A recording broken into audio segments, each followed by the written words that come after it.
I want my restitution first because that's victim, not court. So for you, it's $1,600. Can I just give you a due date? Because I really don't want to screw around with payments. Tell me when. Counsel, are you ready on Bastow? Bastow or Bastow? Counsel, your appearance.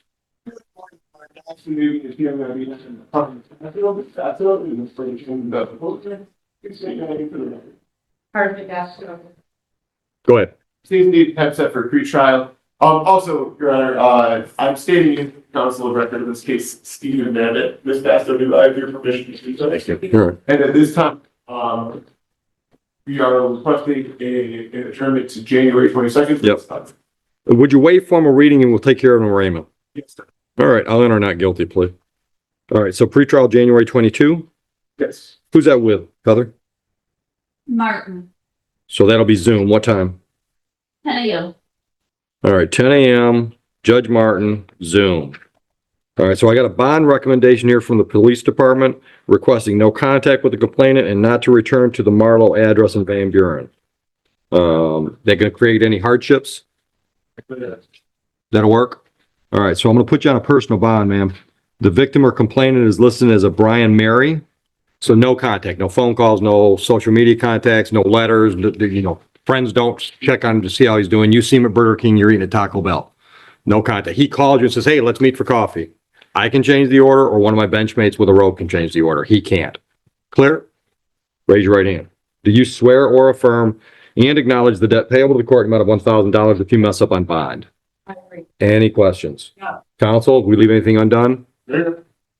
You two have a great day. We'll get you a notice in just a minute.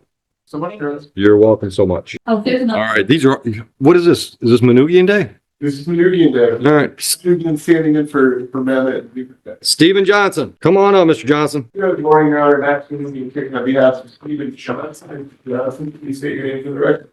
Stephen Johnson. Anytime set for pre-trial on this matter. I've spoken with the prosecutor. At this time, she is offering a reduction from operating while intoxicated to operating while visibly impaired. And Mr. Johnson wishes to avail himself of that offer and plead guilty today. Good. Did you discuss your rights and options with counsel? Yes, sir. You understood all that? You understand the possible penalty for impaired driving? Understanding that, are you pleading guilty to the charge? Are you doing that freely and voluntarily? Counsel, would you voir dire, give me the facts that support the plea? July 13th is the incident I have. I'm sorry, did you catch all that? Can you voir dire? July 13th. Mr. Johnson, on July 13th of this year, were you operating a motor vehicle at the township of Van Buren? Prior to operating that motor vehicle, had you consumed any alcohol? Yes. What did you drink? Instead of tequila shots. Okay. Your Honor, for the purpose of the plea, we would stipulate to a BAC of 0.13. Okay. I don't know if you caught, I missed this. Were you driving that vehicle in Van Buren Township on that date? Okay. I think that covers everything. You satisfied? What's that, sir? Your Honor? I'll accept the plea to the added charge, dismiss the original charge. All right, Mr. Johnson, I'm going to send you downstairs. You're going to talk to the people at the probation counter. You're going to schedule to come back for an interview. Based on that interview, the probation officer will prepare a report and a sentencing recommendation. You'll come back for your sentencing date, and one of your attorneys will be with you to look at that report. We'll have a conversation about whatever's in that report and anything else you want me to talk about, and then I'll decide what the sentence will be. You understand all that? Any questions? Bond is continued. Go downstairs. Thank you so much. You're welcome. Give me your name. We'll get you out of here. Come on up. Leave. Oh, all right. Hold on a minute. We're writing it up now. You know what? You can take the baby outside though. We'll walk the notice out to you. You're all right. Counsel on Zamora? Are those both best? Yeah. I can do them together. Together because there's going to be a few issues that come up together. Sure. So I've got Catherine and Andre, right? Your Honor, Matt, good morning. Max Manugian appearing on behalf of Catherine Zamora as well as Andre Zamora. I'm standing in for the counsel of record on these matters, Stephen Zammit. Mr. and Ms. Zamora, do I have your permission to do so? Yes. Thank you.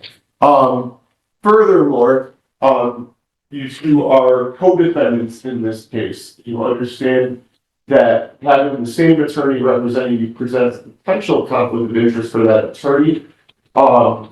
Meaning that, confidential information that one of you would have sent to me could possibly,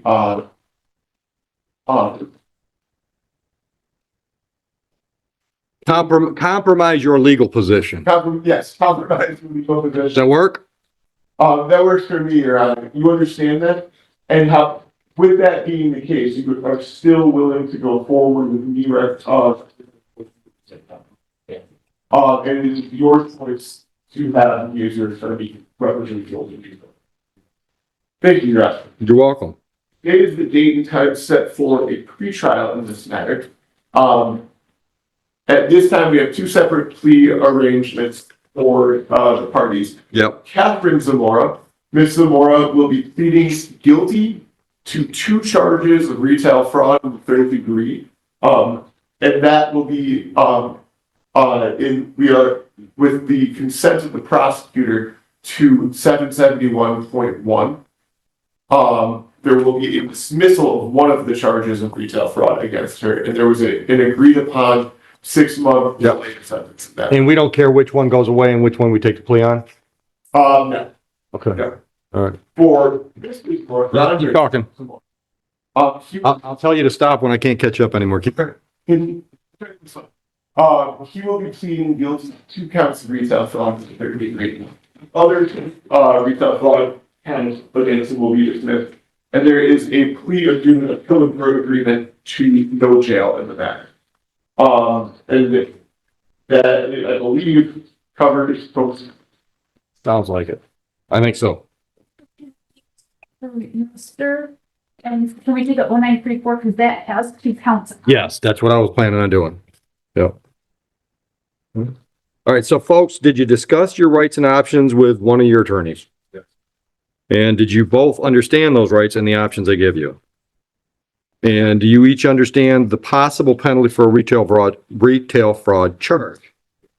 Understanding that possible penalty and those rights and options we just discussed, are you pleading guilty to retail fraud freely and voluntarily? Guys, I just thought of this. Could we do this as a no contest plea versus a liability? I got no problem with that. So if you plead no contest, you're literally saying to me, Judge, I'm not fighting the charge against you. Understood? For me to move forward with this plea agreement, I have to have a factual basis. I'm going to guess that Mr. Manugian can provide me a factual basis that will support that plea. Once I've got the facts I need, then we're going to move forward as if there was a guilty plea. The difference is I'm not getting the facts from your lips. I'm getting it from some outside source. Police report, one of the attorneys involved, somebody besides you two. You understand how the no contest plea works? Yeah. So understanding all of that, are you pleading no contest to retail fraud freely and voluntarily today? Yes. All right. So let's do ladies first. All right. So let me tell you what I got. I've got the August 1, 2025 incident. That file has 2 charges of retail fraud. That's what I'd like to take the pleas on. I've already issued a dismissal on the other file. Sure. August 13th. I got August 1. August 1. Are you on Catherine? I'm on Catherine. 8/18. I've got 8/13. I've got September 5th. Huh. So, If you have that report, yeah, well, here's what I've got. Have you seen a complaint on this file? I have not seen it. All right. Give me a minute. Let me review it. All right. Gives me a date and time. Gives me location, Myers store on Belleville Road.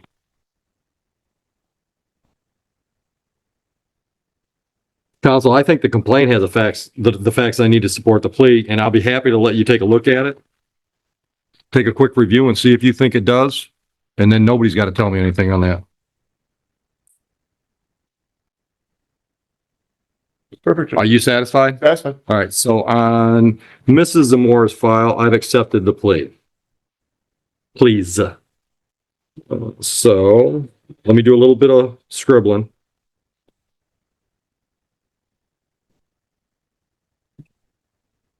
All right, let's move on to Mr. Zamora's files.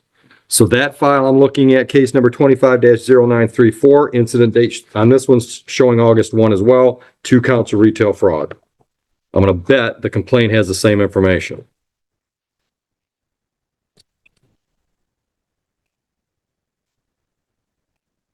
And it does. All right. Are you satisfied, Mr. Yes, I am. Manugia? All right. So already dismissed the other 2 charges. So now I've got no contest pleas on 2 charges for each of the defendants, and I'm ready to talk about sentencing. Well, Your Honor, I was not anticipating sentencing today. I can do a pre-sentence if Having you know your factual situation better than I do. I obviously have a more complete picture of who you 2 are and what the circumstances were if I send you for an interview. So I'll leave it to you. I'm okay either way. You just trying to get some water. Um,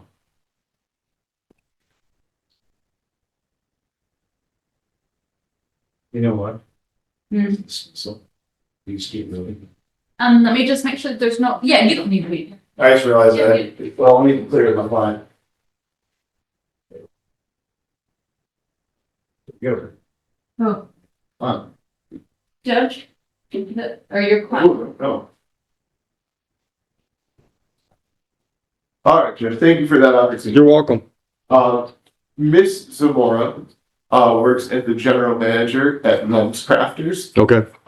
She has no criminal history whatsoever. She is married to Mr. Zamora. They've been together for 6 years. Mr. Zamora is a member of a labor union, which the numbers I cannot remember. Doesn't matter. But he works in construction. He has no criminal history over the last 8 years.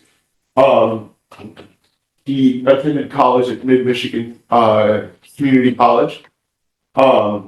Judge, I think we sort of have, pre-agreements on both of these. I would ask for probationary sentences. I would ask the court roll along with 771.1 as it relates to Mr. Zamora.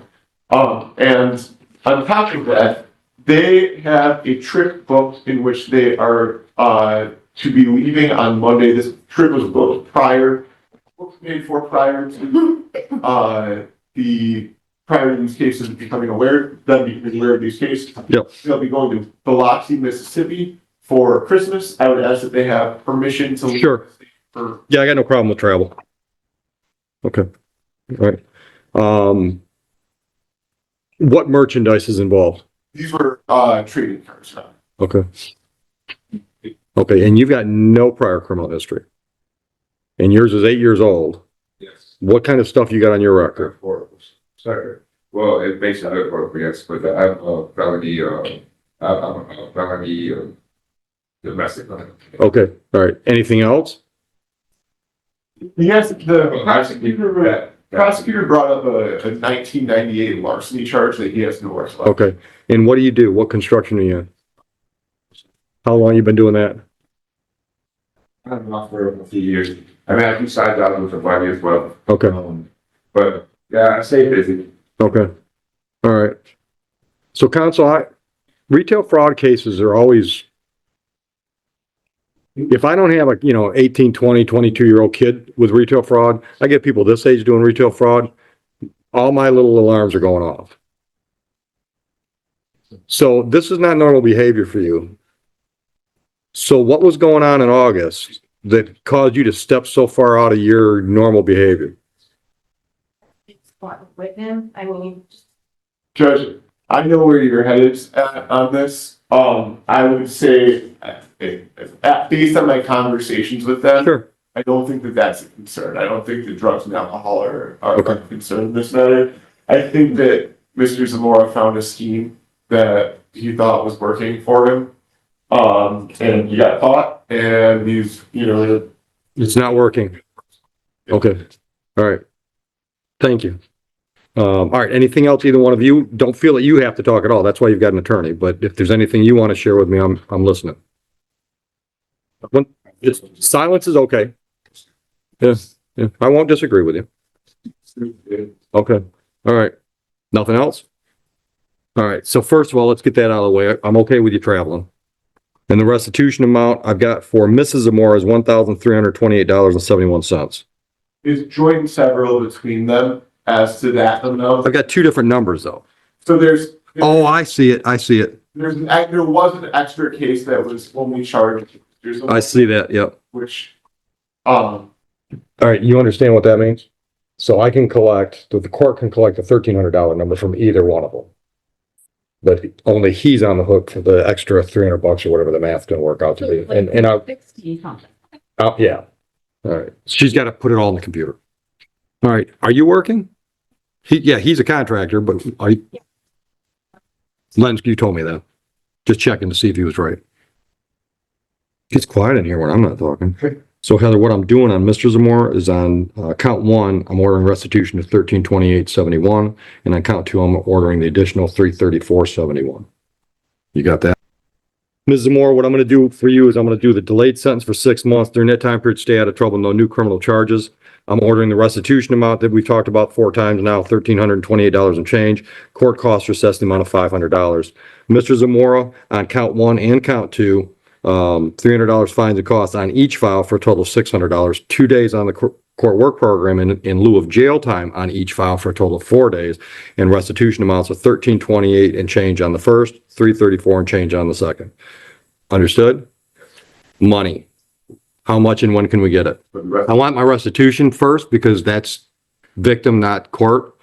So for you, it's $1,600. Can I just give you a due date? Because I really don't want to screw around with payments. Tell me when. All right. And how about the additional 600 for fines and costs? Yeah. So we got roughly 1,600 and For that. yeah. All right. So both restitutions due by January 30th because I like Friday due dates. Yes. Yes. And $600 fines and cost by February. We'll just call it 28. Heather, Yeah. I'm going slow. All right. And Mrs. Zamora, that means you got to come up with the $500 because he just said he's taking care of the 1,300. When? Okay. Now, if he doesn't pay the 1,300, you're still on the hook. Understood? Any clarifications necessary? All right. Good day. Thank you so much. Oh, no, I didn't. There's one more thing I have to do. I gotta have these two folks go to the Van Buren Township Police Department with the fingerprints. Can you folks do that today? Yes. All right, so have the fee where you get you some paper, so when you show up, you hand the paper to the cop at the desk and they'll know what to do with it.